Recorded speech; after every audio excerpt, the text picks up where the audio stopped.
Good afternoon, everyone. My name is Gabriel Gatherite, and I will be reciting Fall Forward by Denzel Washington. I've found that nothing in life is worthwhile unless you take risks. Nothing. Nelson Mandela said, "There is no passion found in playing small, in settling for a life that's less than the one you're capable of living." Now, I'm sure in your experience with school, with applying to college and picking your major and deciding what you will do in life, someone has told you to make sure you have something to fall back on. Make sure you have something to fall back on, honey. But I've never understood that concept. If I'm going to fall, I don't want to fall back on anything except my faith. I want to fall forward.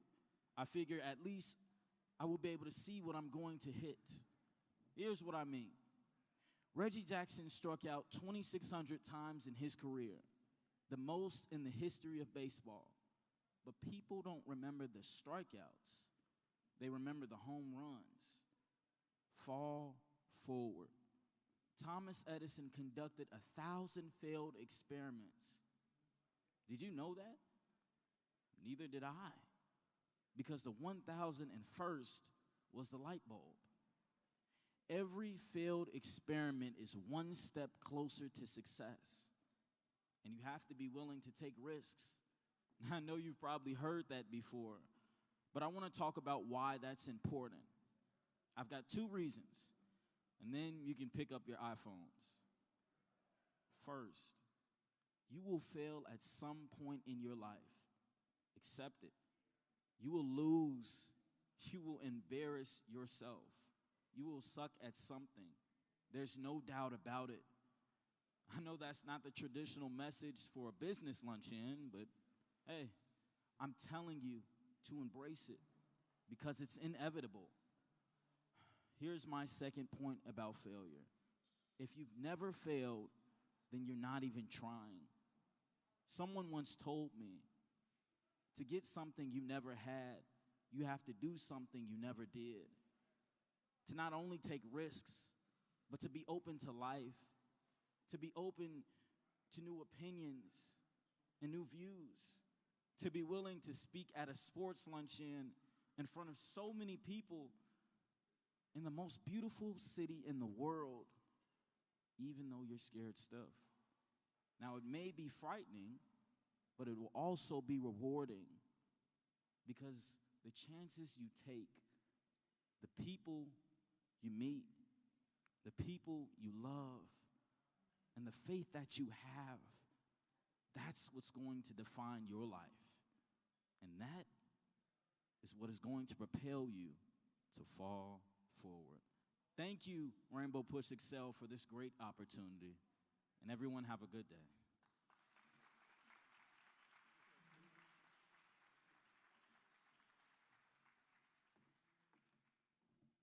Let's hear one more time for Gabriel Gatherite right there.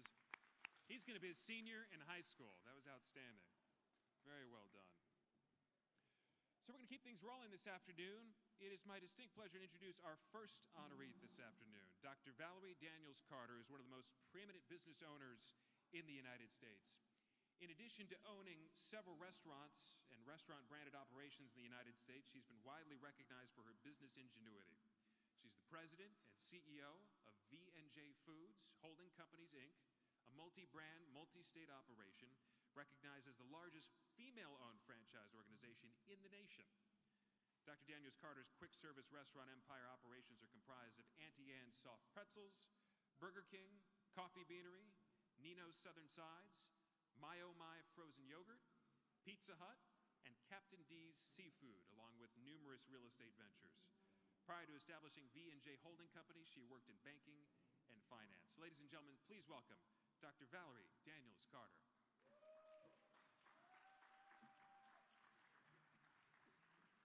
Thank you so much, and it is my honor and my joy to be with you on today.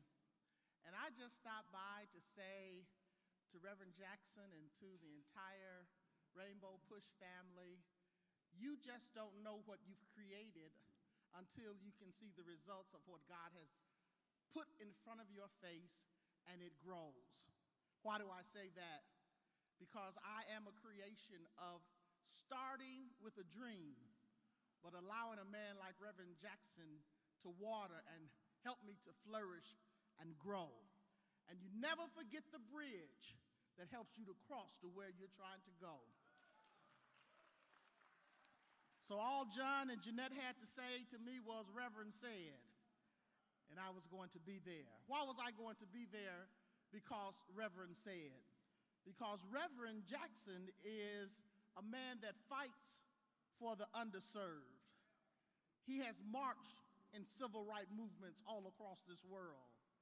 He battles for equity and equality and justice. He has created and continues to create and make kings and queens of you and me. He has challenged CEOs in corporate boardrooms across America. He impacts established communities.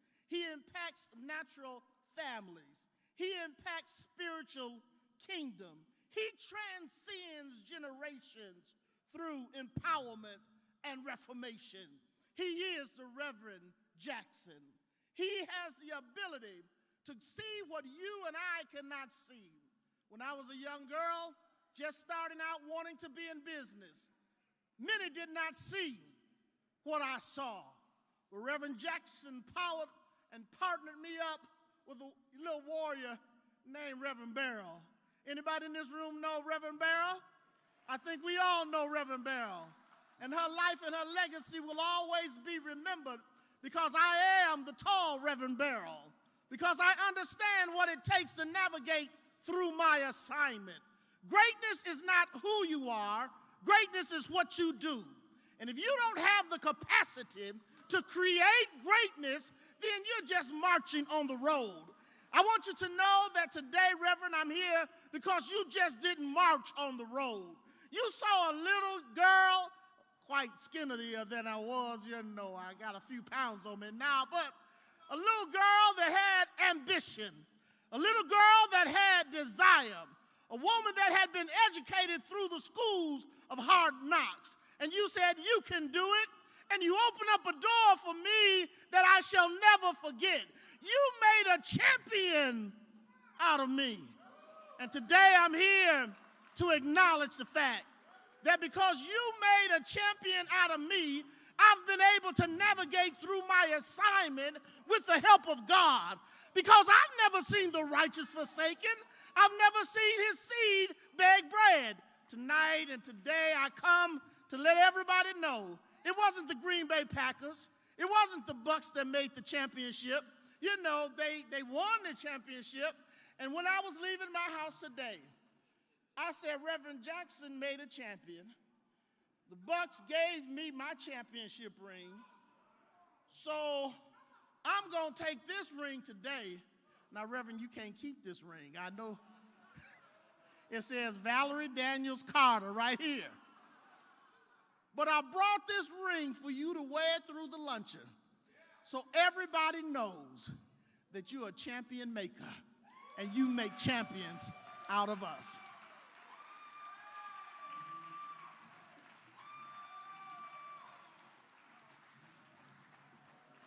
Valerie Daniels Carter, everybody. Wow.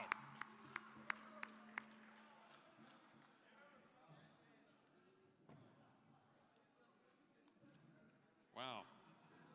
Whew. That was awesome. All right. Thank you very much to Valerie. Our next presenter is Scott Rochelle. He's the president and CEO of the National Basketball Retired Players Association. And in his role as president and CEO, Rochelle oversees the Retired Players Association's day-to-day operations, including securing new cutting-edge partnerships for former players so they can thrive and prosper beyond their basketball careers. Scott is a rising star in the basketball world, working closely with the NBA executive team to guide revenue-generating and philanthropic programs that involve some of the greatest names in the sport of basketball. He is rewriting the business strategy of the Retired Players Association and has the support of the NBA and the NBPA. He currently serves as a member of the Nominating and Corporate Governance Committee for the U.S. Centers for Safe Sport and has served as a board trustee for the Naismith Memorial Basketball Hall of Fame since 2018. Ladies and gentlemen, please welcome Scott Rochelle.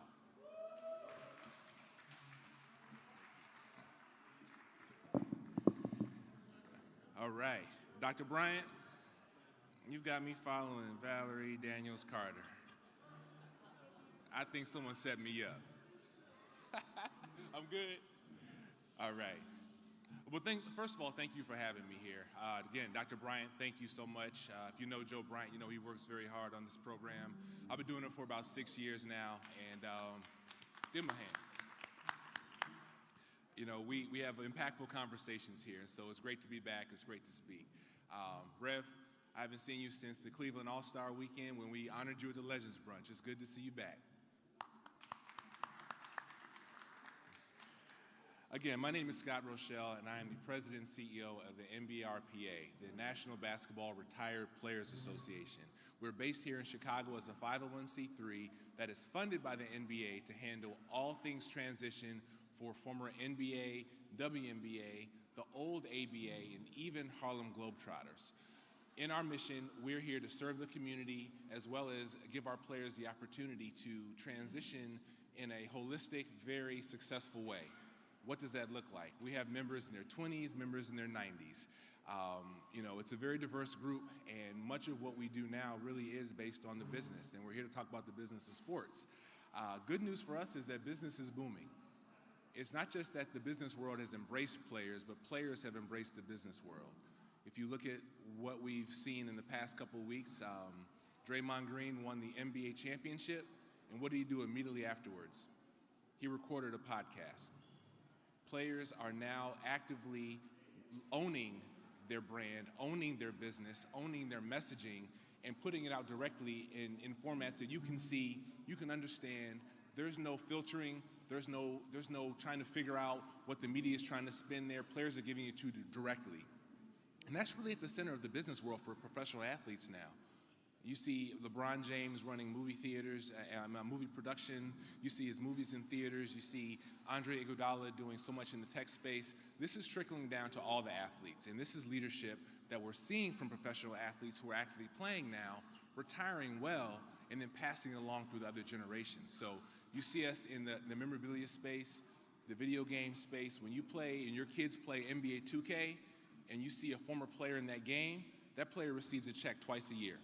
And we're paying out about 8 to 9 figures annually in royalties to those players. Those players are staying in the game, which is very important for us as an association to keep them relevant, to keep them active, but to be more than just a basketball player. So for so many years, we had players who wanted to go into coaching and broadcasting. Now we have players that are going into education. Business, as always, has been something players want to get into. What about investing? What about owning media companies and using your voice in the right way? So that's what we are as an association. You know, we have 12 chapters across the country, 1,500 members nationwide. Again, we're based here in Chicago, but we're doing work globally. And with the 1,500 members that we have, it really is nice to see that when we do have social events and bring people together, everyone comes out, whether you're old or young, because everyone has one thing in common. They've all played the game at a high level, and they've all been a part of a team. The NBRPA is essentially that team. We're extending the locker room, we're keeping the players engaged, and through that, we're able to maximize business opportunities and give players the opportunity to finish education, build out a new career, figure out what's next for them. You talk about someone who's 30 years old who's retired. They haven't retired, they're just transitioning. So we help them figure out what is next. And we rely on partnerships with Rainbow Push to help us get this messaging out. Many of the players we work with are very involved in this association. Rev, thank you for your leadership there. You know, had we had a normal year and not the pandemic, I'd have players here with me right now. But we look forward to the future. Look forward to working with you all and really building out the next 25 years with us. This is our 30th year. And so we're looking toward the future. And we want to make sure that our players are in the best possible position to transition well. Thank you.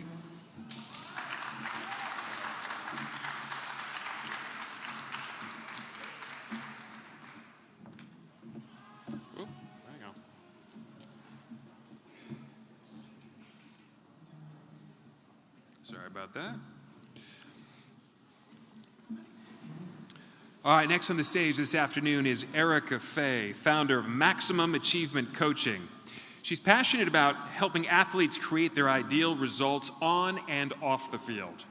As a psychotherapist, a best-selling author, and a success coach, she spent over 20 years working with professional and amateur athletes and entrepreneurs all around the world, specializing in delivering inspiring workshops as well as transformational in-depth coaching programs with a dynamic approach that turns ideas into life-changing action. This is all to help clients achieve new heights of success. Erica has appeared on Good Day Chicago. She's been featured the Best Coaches series on Best U TV. She's a former athlete at Purdue University and continues her athletic pursuits, competing 2 full Ironman distance triathlons, 36 marathons, and multiple marathon and triathlons per year. Ladies and gentlemen, Erica Fay.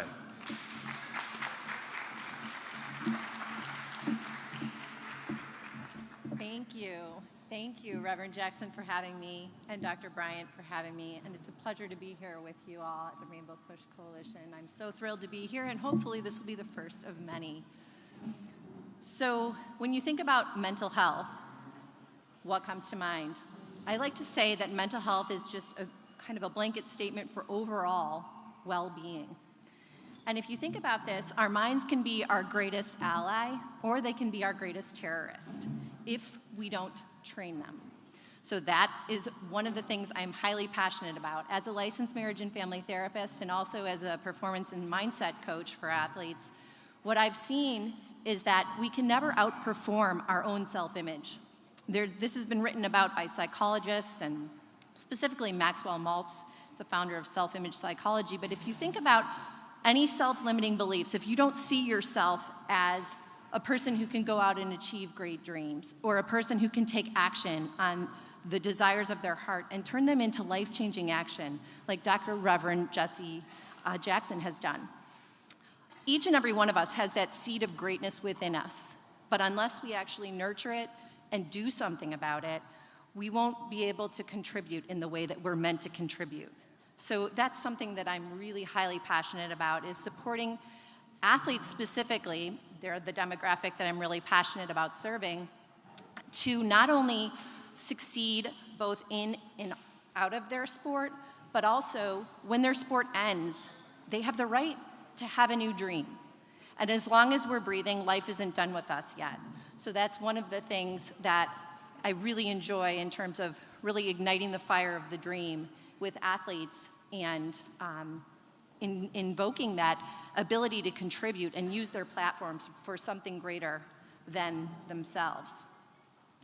So this is going to be brief, and I just would love to leave you with this, that you have the power to achieve great goals and great dreams in your life as well. But it won't happen if you don't pay attention to the longings of your heart, nurture the things that light you up and make you passionate and get you out of bed in the morning. Take a look at what your personal assets are. We're all used to, facilitating and looking at our investments and real estate and things like that, but each and every one of us has personal assets that we really can benefit from shining the light of awareness on, and then ask ourselves, how can we bring this to the world to have a greater impact, whether it be just on your family, on your team, on your community, or even on the world. So it's my honor to be here today. Thank you so much for having me.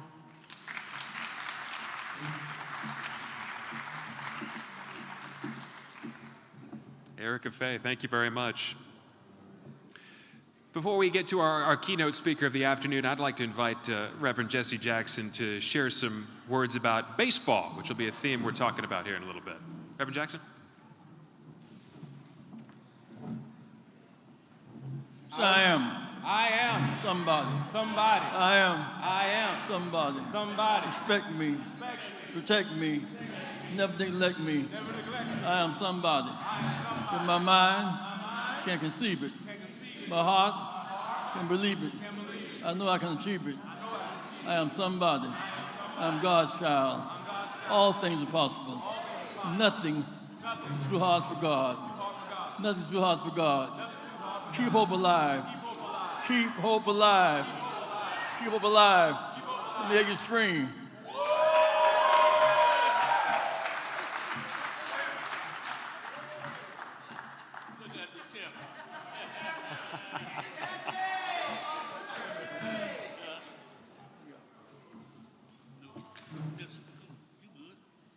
Reverend Jackson, thank you.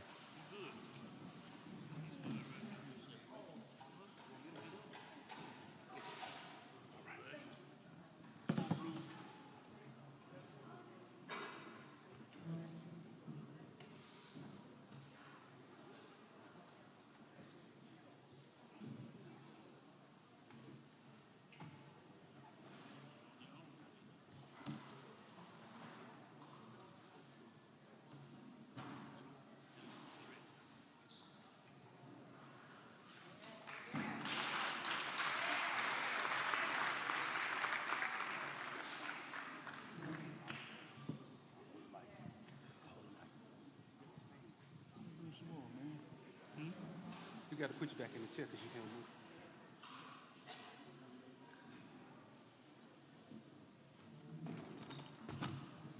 He wants to make sure everybody can see him.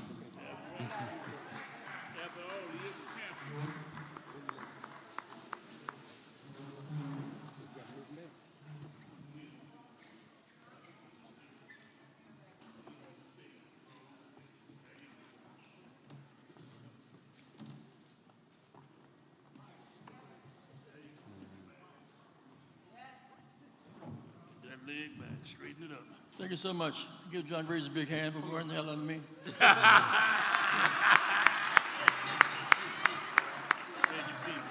Let's express my thanks for all of you being here today in a big way. For with me much of the time from Greenville, South Carolina. Mr. Corbett, give him a big hand. Joe here that I'm supposed to be to give Joe a big hand. Thank you, Joe.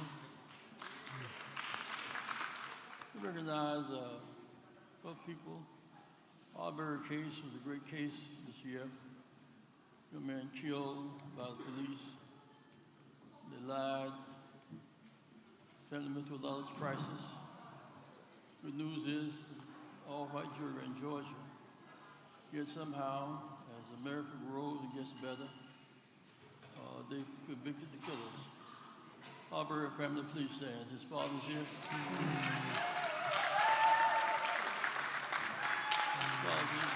Give him a hand.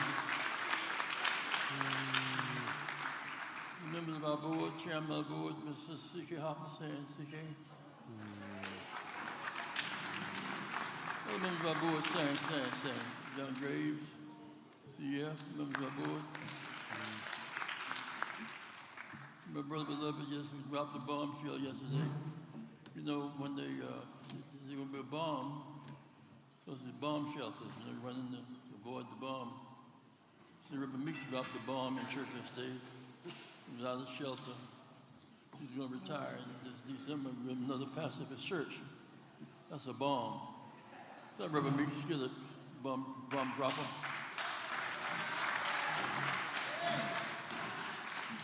Vice President of our Religious Affairs Division, thank you. Also in Baltimore, we have Vice President of our administration, Reverend Todd Geary from Baltimore. Your hand. Head of PUSH, United States of Humanity, Yusef Du Bois Jackson.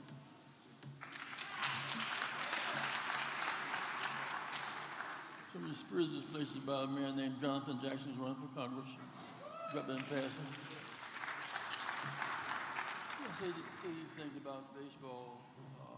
Jack Robinson, I think Jack Robinson has been miscast across the years.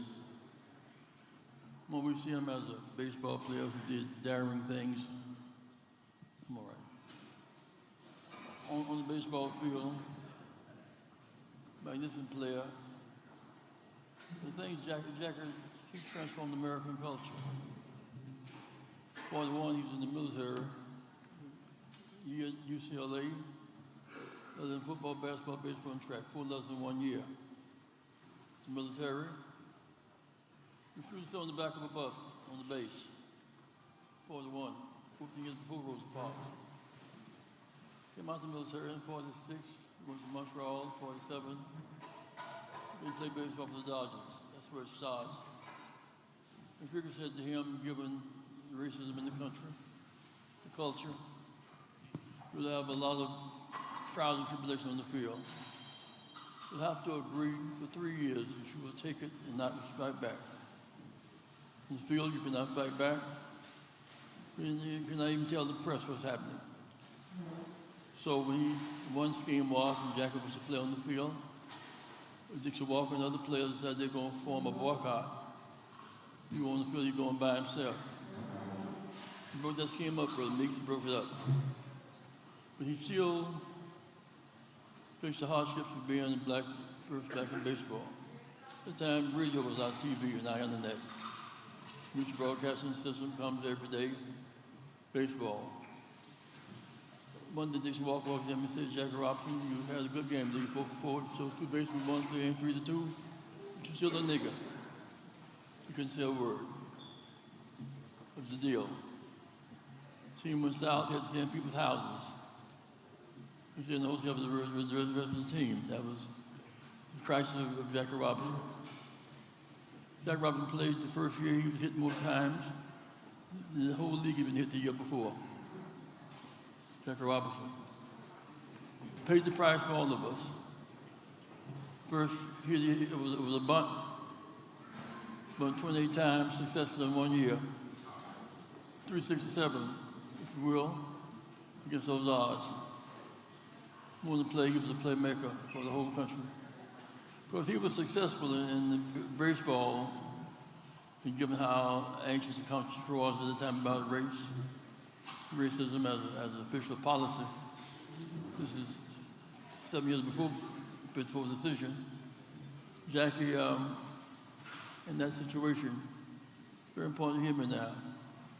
Jackie was hit, he was playing first base. Spiked him intentionally so many times, spiked him intentionally. His wife, the nurse, had to serve him, be his nurse every night. She's 100 years old now, Rachel Robinson. Give Rachel a big hand.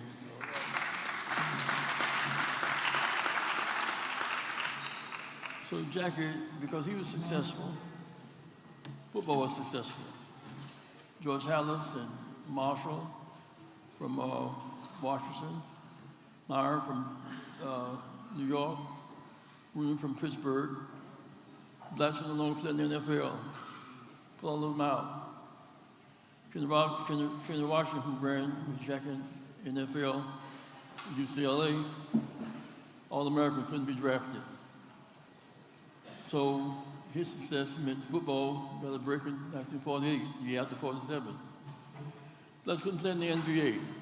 Celebrate their 75th anniversary this year, but for blacks, it's the 72nd anniversary. What happened there was the Minneapolis Lakers won the World Series of basketball 2 years in a row.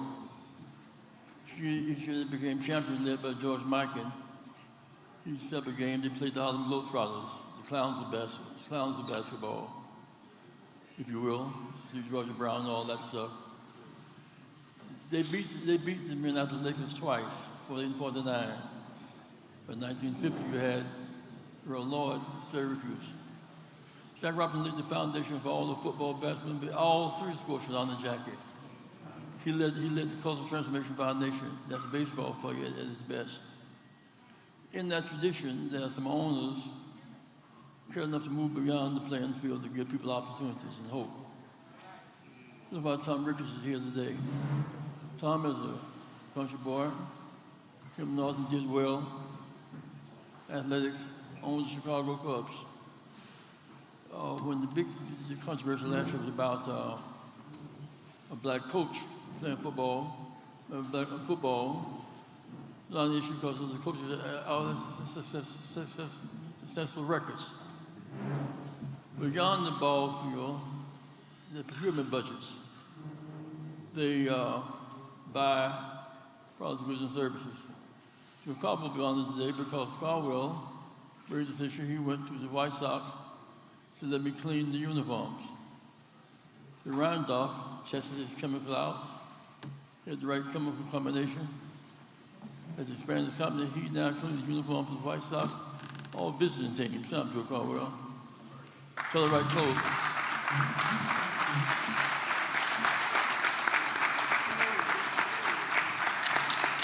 Another big hand.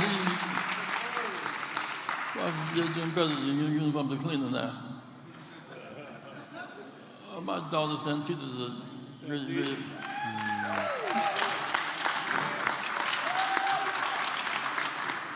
Point is that baseball, a given team, they use artists for advertising, radio and TV. I was on Quite Makes a Cut. Went to see the Bears, 65 players. No black restaurant supplies for they eating pizzas. Then they grew up on cornbread and biscuits. We have a right. 65 of us. Cornbread and biscuits.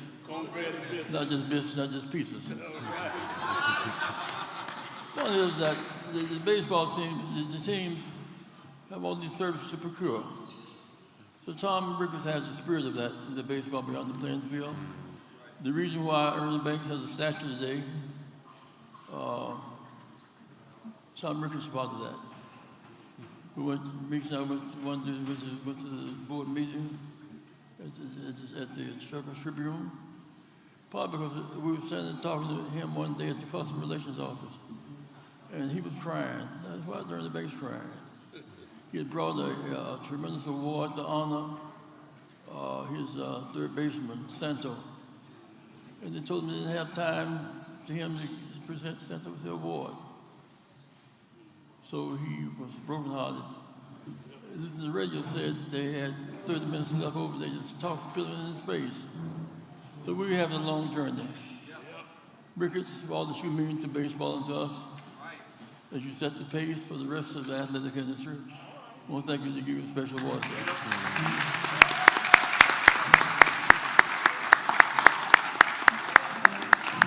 On your feet, on your feet, on your feet.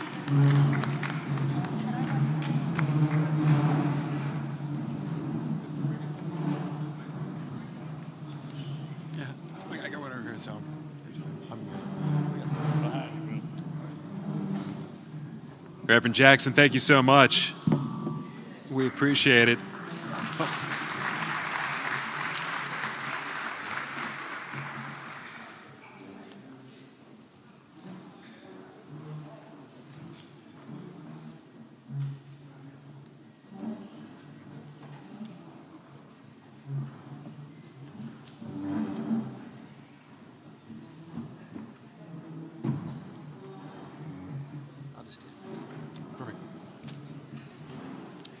And that is a perfect way to lead into our keynote speaker for the afternoon. Ladies and gentlemen, Tom Ricketts is the executive chairman of the Chicago Cubs and a longtime fan of the team.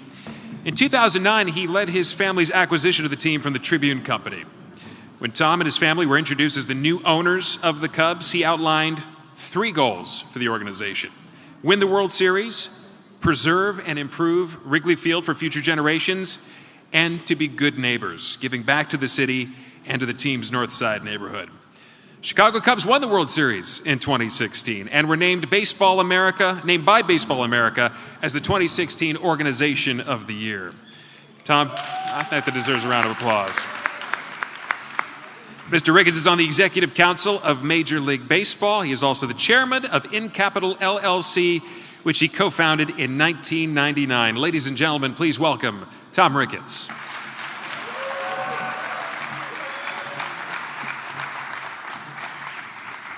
Thanks, Stefan. You know, and I should add to my list of accomplishments, I've watched a fair amount of baseball with Reverend Jackson.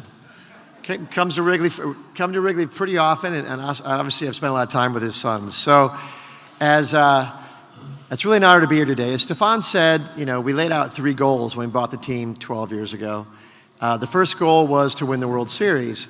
And as some of you might remember, it was a pretty long time before we won the last time the Cubs won the World Series. In fact, the Cubs didn't win the World Series from 1908 to 2016, which is a remarkable record given that for many of those years there was only about 10 baseball teams.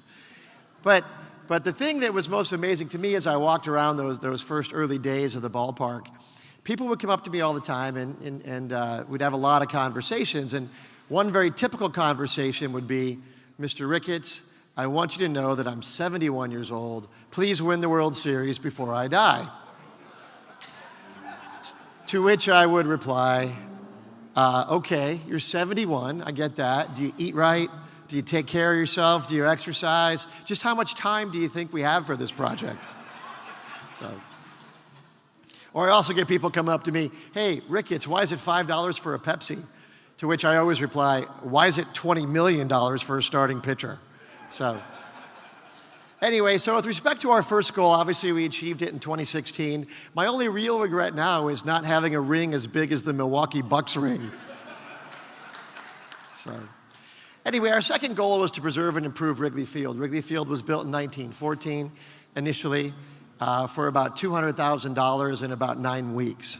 And once we started the renovations, it looked like a ballpark that was built for $200,000 in about 9 weeks. But we fixed it all up, and now through all the investments we've made, it's now a modern ballpark that is the ballpark that your grandfather would recognize. So we're very proud of that. But the third thing that we set out to do was to do more for our community and to be a good neighbor. One of the things I said on the very first day that to all the people that work at the Cubs, I said, look, you know, we are not the Wrigleyville Cubs. We are not the Northside Cubs. We are the Chicago Cubs. And along those lines, we've done an incredible amount to do more for our community. And I thought I would just talk a little bit about that first, and then I'll go into a little bit of the business of sport, which is our topic today. And the Cubs, over the years, we've made a significant impact on diversity, equity, and inclusion through many of our charitable efforts and support of diverse enterprises. We've supported diverse organizations and initiatives. We've invested in program and community sites to support underserved communities across Chicago, including the Pullman Community Center in Roseland, Lindblom Park in West Englewood, La Villita Park in Little Village, all those through our Diamond Project program.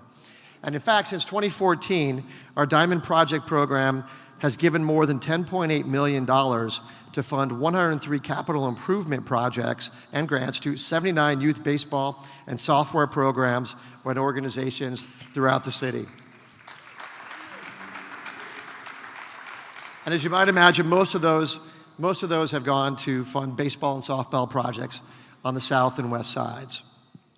We have also amplified the work of our diverse organizations and initiatives, including working with Rainbow Push Coalition, of course, Chicago Defender Charities, Council on Islamic Organizations of Greater Chicago, Pride Parade, United Negro College Fund, and the Black Ensemble Theater. We have also invested in youth programs that aim to build the next generation of diverse leaders. Case, Career as a Sports Executive, a sports executive program for diverse high school sophomores and juniors. The program started on the south side in Kenwood and Hyde Park High School. Students participate in a series of workshops led by subject matter experts to improve their chance of getting a job one day in the sports industry. The second one is Cub Scholars. We offer financial support and team-sponsored mentorship programs to diverse high-potential high school students in Chicago with a demonstrated need.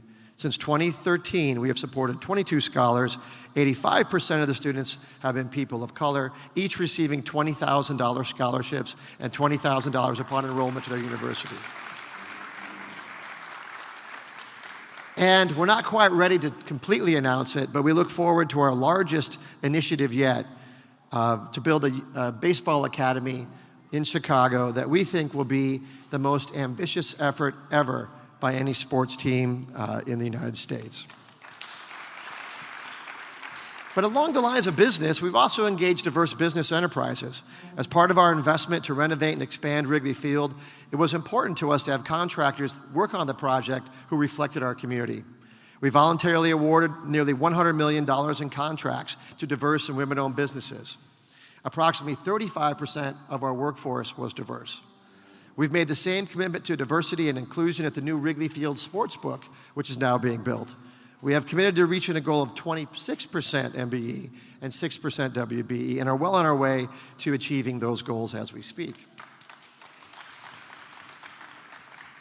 Yesterday, as part of our Juneteenth celebration at Wrigley Field, we hosted a first ever Black Entrepreneurs Experience featuring 24 small Black businesses and small business owners from across Chicago who set up shop on Gallagher Way, which is the plaza right outside the ballpark, to sell their products to our fans. Many of these owners, it was a great thing. It was, by the way, it was all Julian's idea, so thank him. Many of these owners never would have had access to selling their products at a pro ballpark ever. So leveraging our platform, we were able to connect these businesses to potentially new customers by providing increased exposure and potentially help them build their businesses now. Finally, we also note that we have a very thoughtful DEI strategic focus now at the Cubs. As an organization, we've been exploring ways to deepen our commitment to diversity, equity, and inclusion in our entire organization.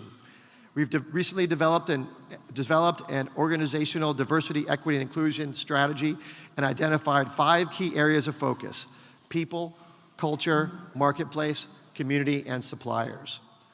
We created a new role, Senior Director of Diversity, Equity, and Inclusion, which will be responsible for leading the execution of the strategy, providing subject matter expertise and guidance to integrate DEI practices across the organization.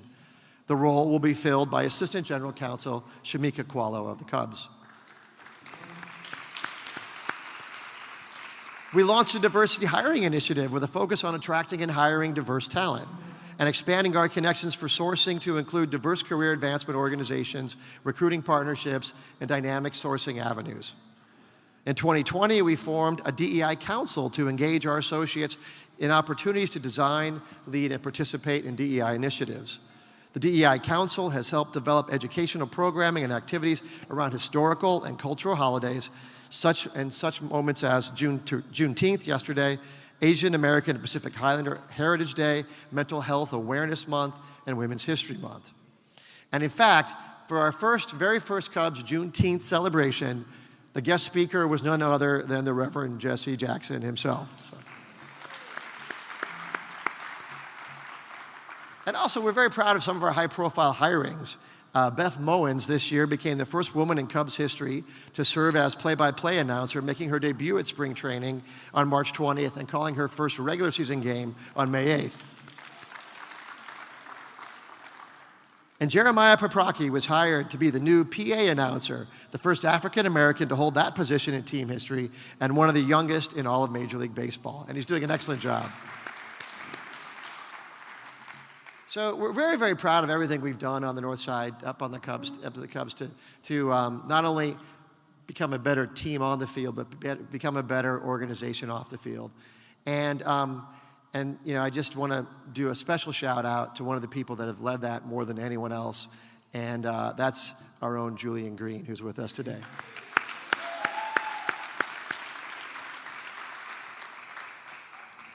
But finally, today we're here to talk about, I know the topic of the conference is economic opportunities in sports, and there are a lot of economic opportunities in sports. It's a growing business. It's becoming a business that is really more than just a hobby for wealthy individuals. It's become a real asset class, and it grows every day. And when you think about sports, it's much more than just what you see on the field.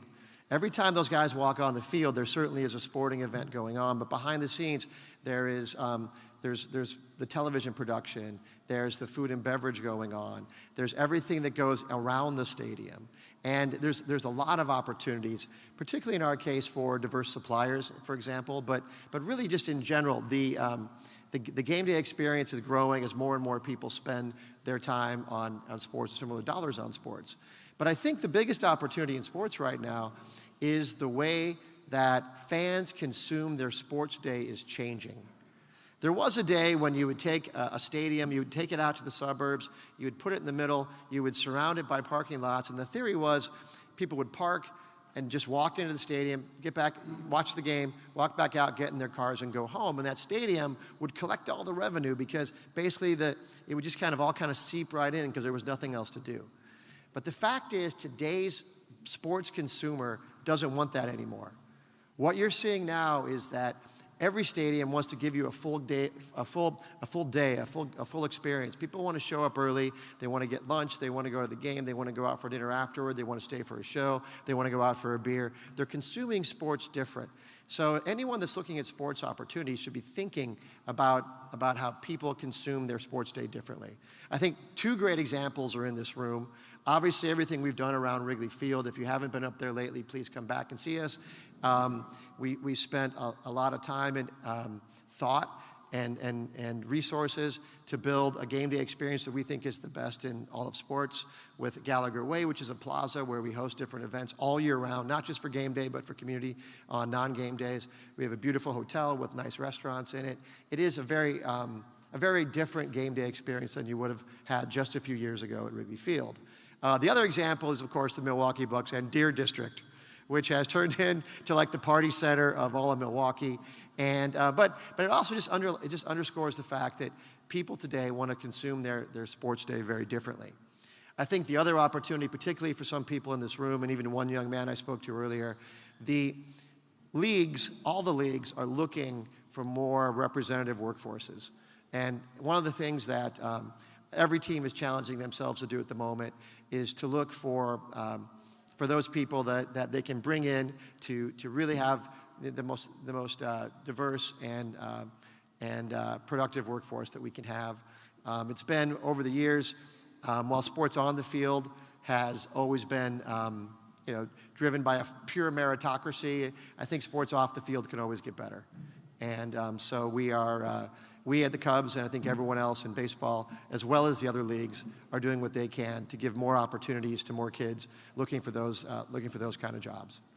So I'll kind of wrap it up there. I could literally talk all day long about this stuff, but I just want to say that for the last time, it's really a great honor to be invited to a PUSH event. I've known the Reverend for several years now, and like I said, we watched a lot of baseball together, and we've become pretty good friends. And I just want to say to everyone here, thank you, and I hope everyone has a great conference. And I'm just happy I had a chance to be here. Thank you.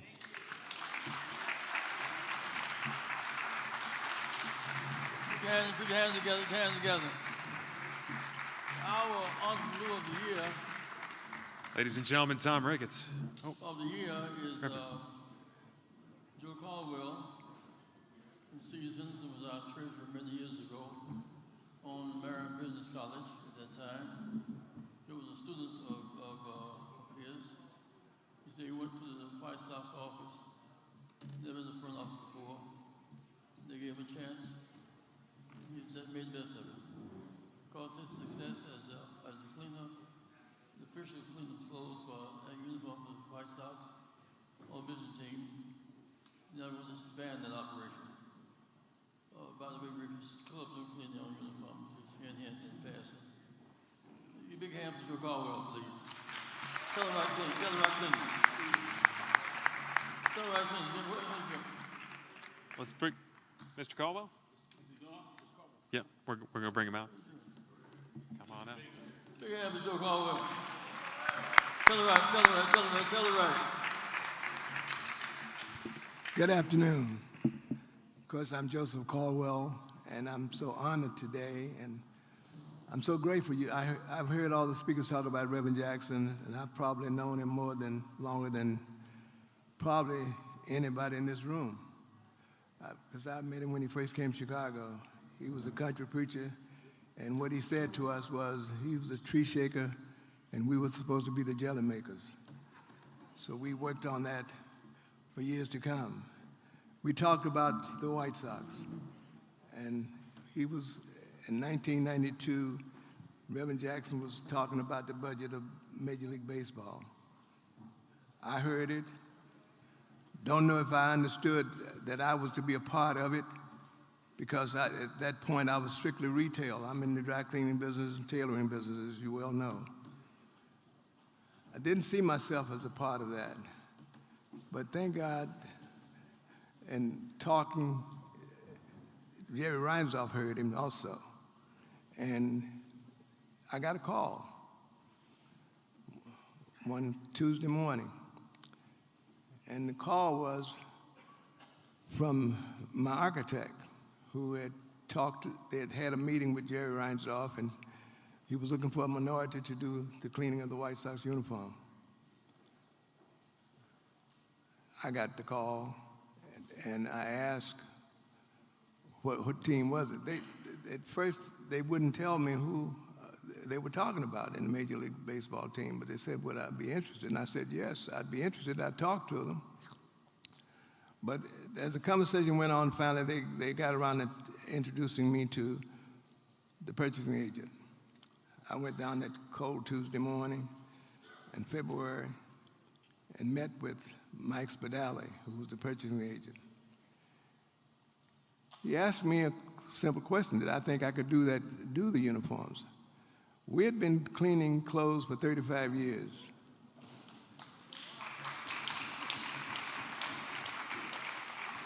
So we knew how to clean clothes. I said yes. What I didn't know, how big the contract was going to be, what was involved. I asked to look at the uniform to see what it was made of. When I looked at the care label, I realized then that it was a simple thing that we could do. We'd been doing it for a long time.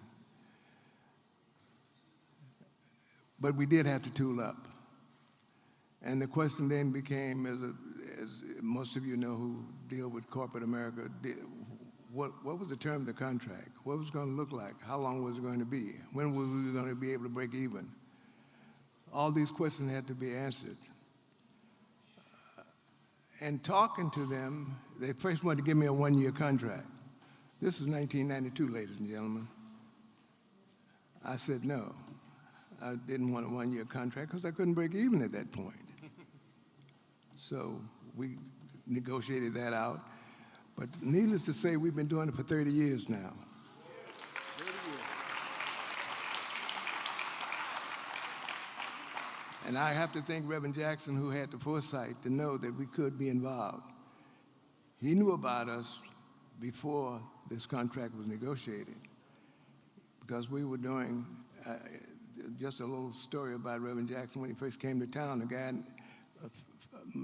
really like my Chicago father, a guy named C.S. Henderson, who I graduated from his school, Metropolitan School of Tailoring, introduced me to Reverend Jackson. But what he said to me when he introduced, he said, here's a young man that's smart, but we need to get him dressed up. Joe, I need you to help me keep him dressed. And I said, okay. And from that day forward, Reverend has been a customer of mine.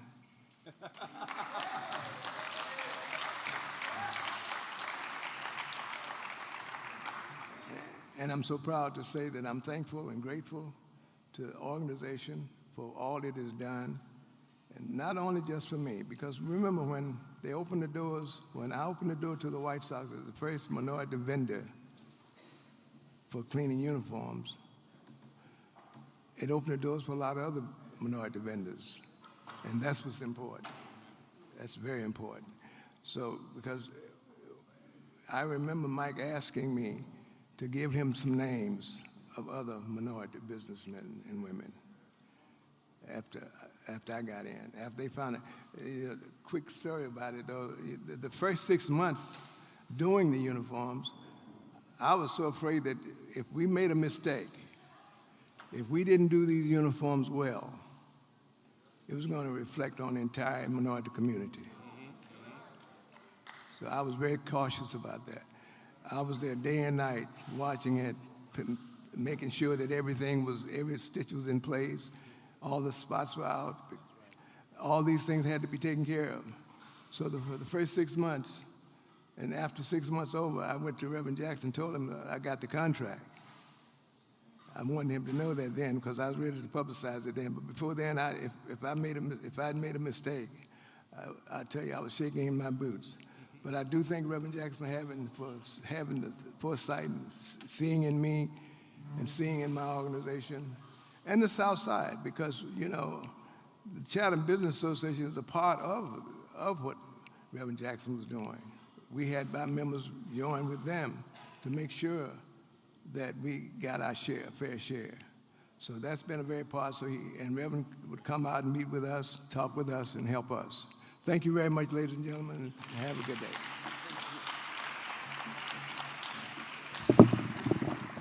Let's give it up one more time for Mr. Caldwell. Wasn't that a wonderful story? 30-year journey of success now. He is one of our honorees here today, and we want to, again, thank you for what you have meant to our community. As you said, you have been a pillar because you set an example for businesses that could work with professional teams, and you have held that standard with excellence, and we thank you. Let's give him another hand. We have two other honorees that we're going to ask to come out to join Mr. Caldwell. We're going to stand them right across the stage. You've heard from both of them as they come out. Would you give another hand of appreciation and love for Dr. Valerie Daniels-Carter? And for our keynote speaker, Mr. Tom Ricketts. We're going to invite to join me here on stage our Vice President and CEO, who is doing a phenomenal job providing the kind of insight and leadership he can as a preacher, lawyer, organizer extraordinaire, Mr. S. Todd Yeary, Esquire.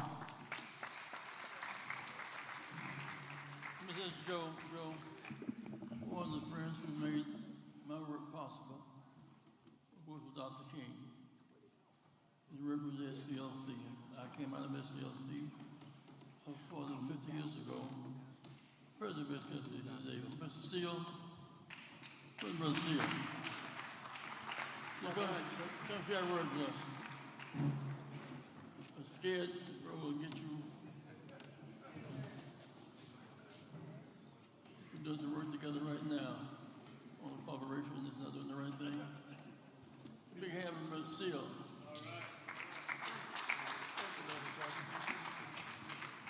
Thank you, Reverend Jackson. I'm president of the Southern Christian Leadership Conference and been for 16 years. Had it not been Reverend Jackson, I could not have made it. He's always been there for SCLC, as well as myself. And as you know, it's a tough job. Reverend Jackson is currently working with me on a project. I won't get into the specifics, but we're going to resolve it. It is dealing with economic development. And I was speaking to the 100 black men in Hollywood, Florida, the day before yesterday. And I was telling them that in order to be in politics and business, you have to be courageous. You have to stand up. And I remember someone saying that with the legal system and the ramification of racism that we have to experience, you don't argue what's legal. You argue what's right. Courage. Many of our folks are not courageous enough to call it what it is. Racism is a virus. It's a virus, just like COVID-19. As I sit with Marcus Arbery and his two sisters, that's courageousness in its own right. I appreciate the courageousness of what this family has done. Give him a big round of applause. Thank you, Reverend. Thank you so much.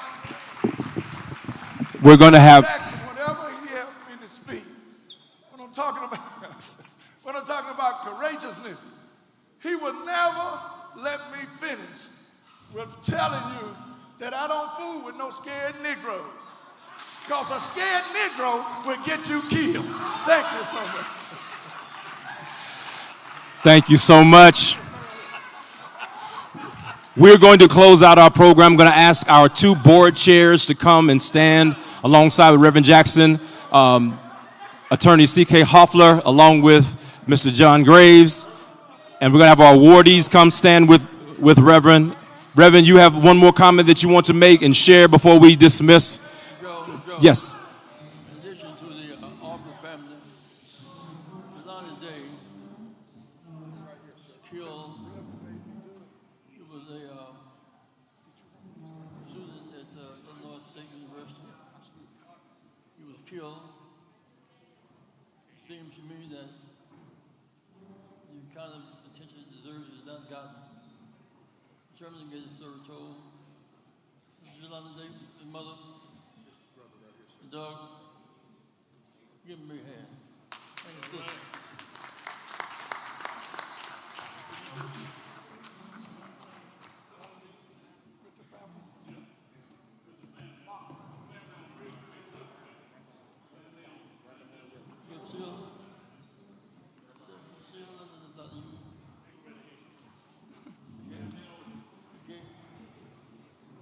my board. You stand in the view.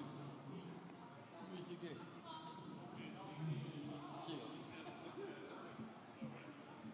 Let me say while I get this together, please hear me now. Please hear me now. Somebody's talking.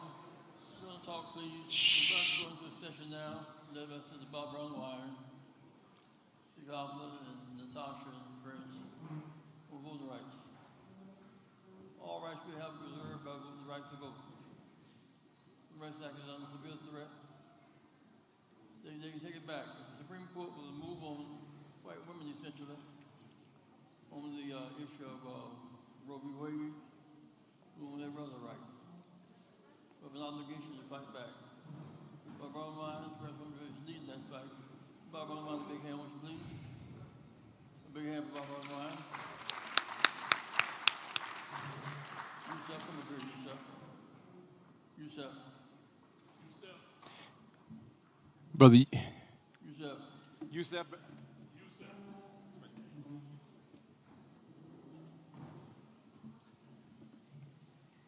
So, Barbara, the session is across the hall, right, Jeanette? It's right at the back.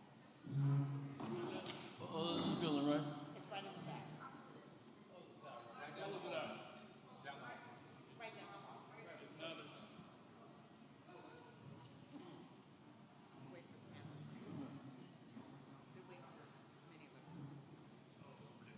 While we're waiting for the next session, we would like for you to visit the vendors. We have some art from South Africa, and you don't want to miss it. It is, allows us to support South African residents who really need our financial support. So you look at the art, if you can, buy some to take home with you. The next session will be all the way at the opposite end of the building, okay? And you don't want to miss this one. It is on voting rights, Reverend. And then after that, reparations. And then after that, a reception. For the Arbery family. From the Congo, Brother Simon from the Congo.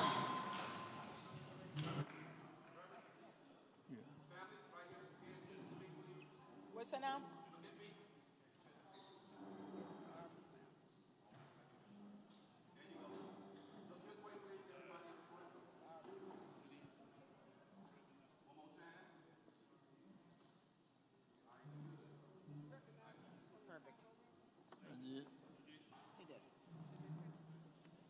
Let's stand, join hands and have prayer. Stand, join hands and have prayer.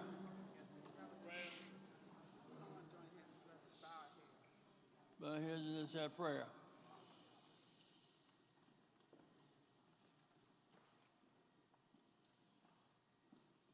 God, move your people. Make us more fit for the fight. Make us better than ever bitter. Citizens within us, rise to the occasion. Whenever the plan for the evil, moving from the goal to liberty, fair and sports, transparent, we can always make it.